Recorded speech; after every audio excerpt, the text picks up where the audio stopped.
जय जय श्री राधे। गौ माता की जय, गौ माता की रक्षा हो।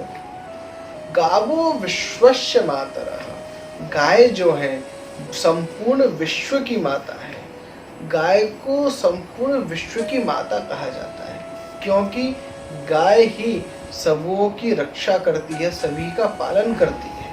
गौ माता के द्वारा ही हमको गौ रस अनेक प्रकार की वस्तुएं प्राप्त होती हैं, जैसे कि गाय का दूध, घी, दही, गोबर एवं गोमूत्र। इसको हम पंचगव्य भी कहते हैं।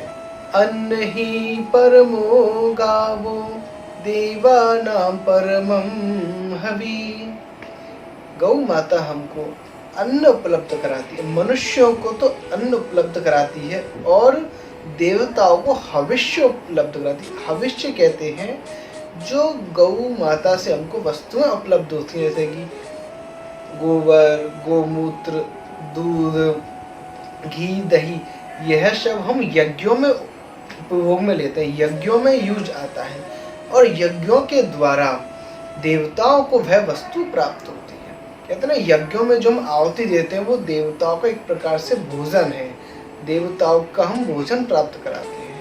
कहते हैं देव गौ माता इस प्रकार मनुष्यों को और देवताओं को दोनों को ही वस्तुएं प्राप्त कराती है। जब पृथ्वी माँ पर किसी भी प्रकार का कष्ट होता है, कष्ट किस प्रकार, दुष्टों से, दैत्यों से, जब पृथ्वी अपना भार महसूस करती है, उस समय पृथ्वी माता गौ का रूप धारण करके ही भगवान विष्णु के पास, ब्रह्मा जी के पास जाती है।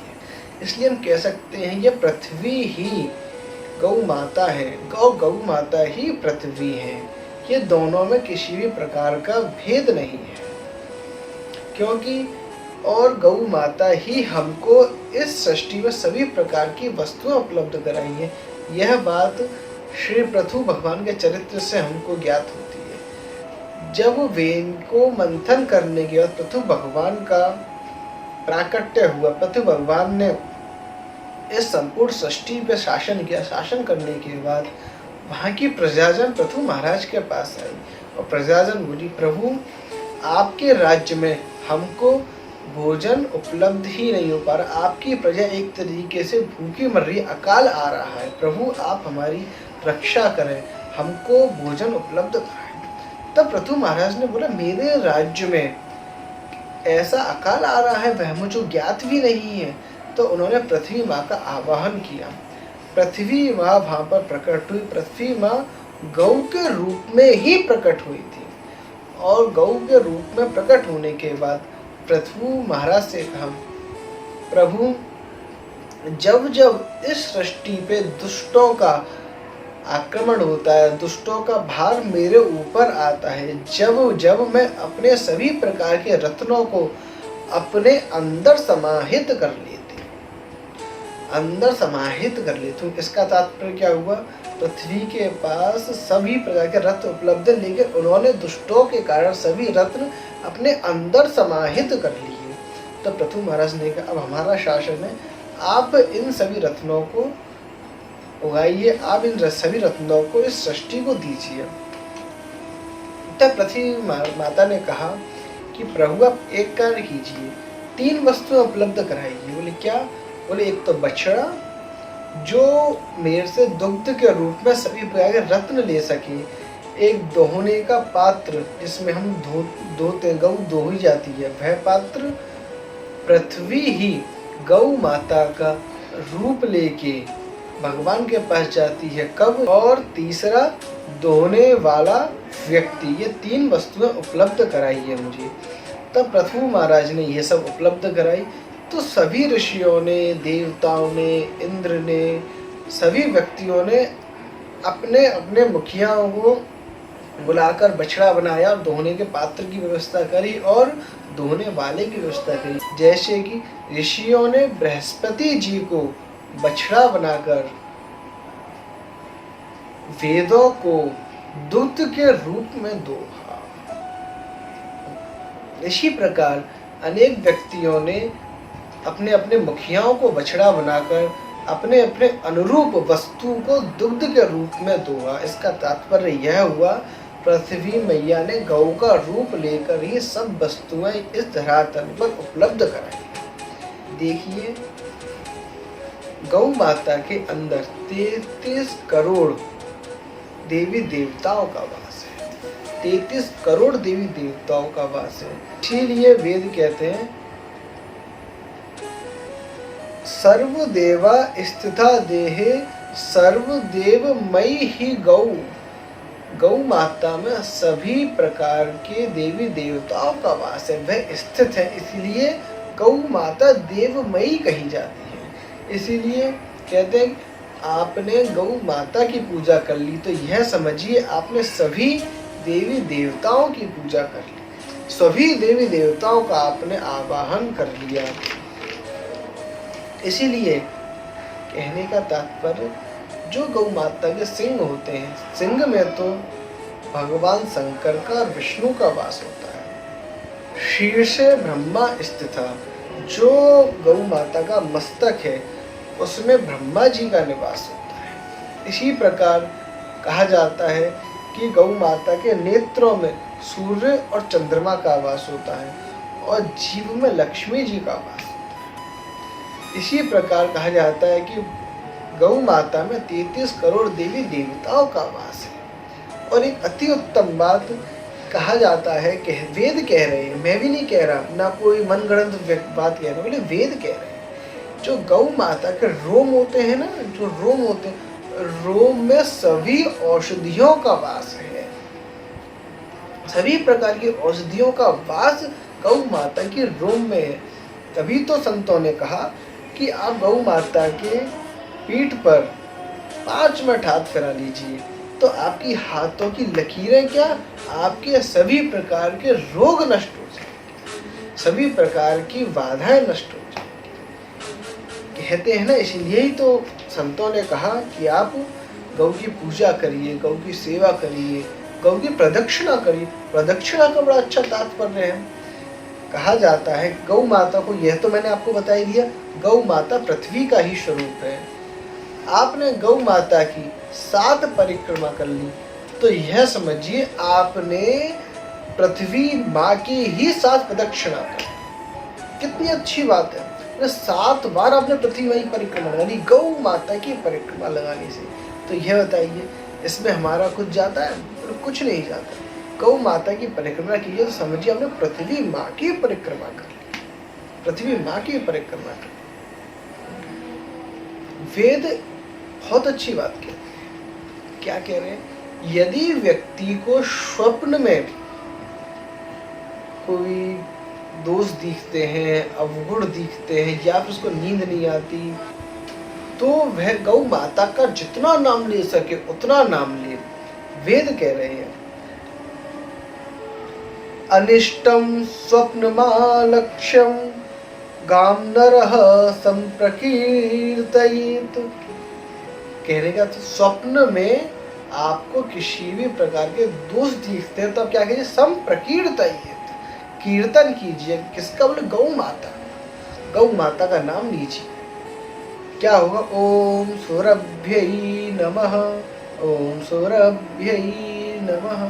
आप ये मंत्र ले सकते हैं। अब गौ माता का किसी भी प्रकार से नाम लीजिए। ये गौ माता की तो अनेकों जगह तो महत्व है ही है, लेकिन उनका महत्व भगवान श्री कृष्ण के प्राकट्य के बाद इतना हुआ कि वह तो वेद कह कह के थक गया, शास्त्र कह कह के थक गए, लेकिन गौ माता की महिमा कोई बता ही नहीं। जब भगवान श्री कृष्ण इस पृथ्वी को दैत्यों से, दानवों से बचाने के लिए आए थे, पृथ्वी का भार हल्का करने के लिए तो आए थे, लेकिन एक कार्य और था। बोले क्या? बोले गौ माता की रक्षा। विप्रधेनु सुर संत हित लीन मनुज अवतार, निज इच्छा निर्मित तनु माया गुण गोपाल। बोले भगवान गौ माता की रक्षा के लिए, बोले संतों की रक्षा के लिए, लेकिन एक उनका कारण क्या है? बोले गौ। बोले गौ माता की रक्षा के लिए भी कारण। आप खुद सोचिए कि जो भगवान संपूर्ण सृष्टि का पालनहार है, वह एक पलक मात्र संपूर्ण सृष्टि का सृजन कर सकता है और एक पलक से ही संपूर्ण सृष्टि की प्रलय कर सकता है, तो क्या रक्षा नहीं कर सकता? कर सकता है, लेकिन वह सुख कहाँ मिलेगा? गौ माता की चराने का सुख कहाँ प्राप्त होगा? गौ माता का आनंद कहाँ मिलेगा? गौ माता की लीला, भगवान कृष्ण की लीला हम तक किस प्रकार पहुंचेंगी? वह इस प्रकार पहुंचेंगी। आप खुद सोचिए कि जो भगवान संपूर्ण सृष्टि को एक रज मात्र से, एक कण मात्र से ही सभी की तृप्ति कर सकता है, सबकी तृप्ति करता है। कहा ना भागवत में, कहा जब भगवान ने रज अपने मुख में रखी, मुख में भगवान की ब्रह्मांड था, मान के चलो ब्रह्मांड की ही तृप्ति हुई। इसीलिए भगवान गौ की माखन के लिए जगह जगह चोरी करते फिर रहे। बोले माखन के लिए प्यासे, बोले माखन के लिए भूखे हैं, बोले उन्हें एक माखन का गोला दे दो तो वह कोई भी कार्य करने को, किसी भी प्रकार के कार्य को कर सकते। बोले किस लिए? बोले गौ माखन के लिए, गौ की रक्षा के लिए, गौ रस के लिए। इसीलिए संतों ने कहा गोकुलेश गोविंद प्रभु त्रिभुवन के प्रतिपाल, गो गोवर्धन हेतु हरि आप बने गोपाल। संत क्या कह रहे? बोले संपूर्ण जगत के प्रतिपाल है, संपूर्ण जगत की जो पालन करते हैं वह किसके लिए आए? बोले गौ गोवर्धन हेतु हरि आप बने गौपाल। गौपाल माने गौ को पालने वाले गौपाल। देखिए गौ में कितना महत्व है, गोपाल में गौ, गोवर्धन में गौ, सब में गौ शब्द आ रहा। बोले गौ का महत्व भी इतना है। एक समय की बात थी जब भगवान श्री कृष्ण गौ चराने जाया करते थे।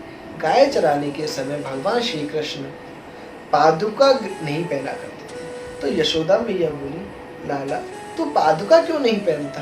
पादुका तो ग्रहण करके जाकर, पादुका तो पहन के जाया कर, ऐसे नंगे ढाड़े पाव जाता है, तेरे कांटे लग जाएंगे, कुछ भी हो सकता है तेरे संग।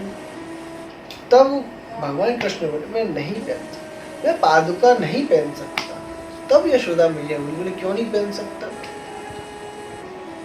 तो भगवान कृष्ण बोले यदि आप मुझे पादुका पहनाना चाहती हो तो पहले इन्हें धराओ। गाय उघाड़े तन फिरे, बोले मोहे दास सजा। बोले काहे दास सजा? बोले मुझे दास को क्यों सजाती हो? मेरी गौ माता जो इस सृष्टि का सृजन करती हैं उनको तो आप सजाओ, सजा नहीं रही हो, मुझे सजाना चाहती हो? बोले नहीं, पहले इनको सजा सकती हो आप, इनको पादुका ग्रहण करा सकती हो, तो मेरी सोचो। बोले मैं ग्रहण नहीं करूँगा। क्यों? भगवान जानते हैं कि गौ माता में 33 करोड़ देवी देवताओं का वास है। इनकी रक्षा के लिए तो भगवान तो थे ही। नामदेव का भी अच्छा अति उत्तम दृष्टांत आता है। नामदेव जी इस भारतवर्ष के विचरण में लगे हुए थे। जब दिल्ली आए महाराष्ट्र से, उस समय मुगलों का शासन था, तो मुगल शासक ने उनको बुलाया और कहा कि आपके पास दो चीज़ हैं। बोले दो चीज़ क्या? या तो आप मुगल शासक मुसलमान हो जाओ, या फिर आपके सामने ही गौ माता की मैं सर कलम करा। अब तो नामदेव जी तो हृदय फंसे, बोले नहीं मैं मुसलमान नहीं हो सकता। तो मुगल शासक ने कहा कि गौ माता का सर कलम। गौ माता का नामदेव जी के सामने ही सर कलम कर दिया। अब तो नामदेव जी रोने लगे, बहुत दुखी हुए। उनकी माता जी बोली कि बेटा तू एक कार्य कर, मुगल शासक के द्वारा मुसलमान हो जा, कोई बात नहीं। नामदेव जी नहीं हुए और भगवान से कहने लगे प्रभु आज आपके सामने यह दास एक आस लगा के बैठा है। बोले आस क्या? बोले यह आस या तो आज मैं मुसलमान हो जाऊंगा या फिर आप गौ माता की रक्षा कीजिए। वैसे ही भगवान प्रकट हुए और भगवान के प्रकट होते ही गौ माता यूं ही जीवित होगी अपने बछड़े को दुग्ध पिलाने।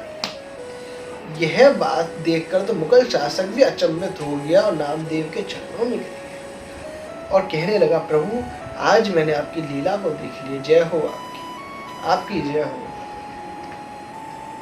ऐसे ही अनेक ही प्रकार के दृष्टांत हैं, अनेक प्रकार के ही, लेकिन हर चीज में यही बताया गया कि गौ माता की आपको सेवा करनी चाहिए, गौ माता का दुग्ध पीना चाहिए, गौ माता से बना ही घी दही यह सब वस्तु अपने दैनिक नित्यचर्या में लानी चाहिए। गौ माता का दुग्ध तो इतना सात्विक होता है कि उसकी तो जो प्रशंसा करो वह कम है। यह गौ माता का दुग्ध प्राकृतिक चिकित्सा में भी काम आता है। संतों के द्वारा मैंने जो सुना, एक व्यक्ति थे, उनको बहुत ज्यादा बड़ी बीमारी लग गई थी। बीमारी लगने के साथ वह किसी वैद्य के पास गए और उनसे कहा कि मुझे ये बीमारी है, क्या? तो वैद्य ने क्या किया, आप कुछ मत कीजिए, 6 महीने गौ माता का दुग्ध पान कीजिए। अब वह भी अचंभित थे, लेकिन उनको वैद्य पर दृढ़ विश्वास था, तो उन्होंने 6 महीने दुग्ध पान किया और वह व्यक्ति स्वयं अपने आप चलकर उन वैद्य के पास आया। वैद्य के पास आने के बाद उन्होंने जो प्रशंसा करी और कहा कि प्रभु, मैंने जहाँ मेरे पास एक गाय नहीं थी, आज मैं अपने घर में 5 गाय पालता हूँ और सभी व्यक्तियों से यही कहता हूँ कि गाय का ही दूध पीना चाहिए, गाय का ही दूध ग्रहण करना चाहिए। इस प्रकार अनेक ही बातें हैं, उसको हम अगली वीडियो के माध्यम से आपको बताएंगे। आप सभी को जय श्री कृष्ण।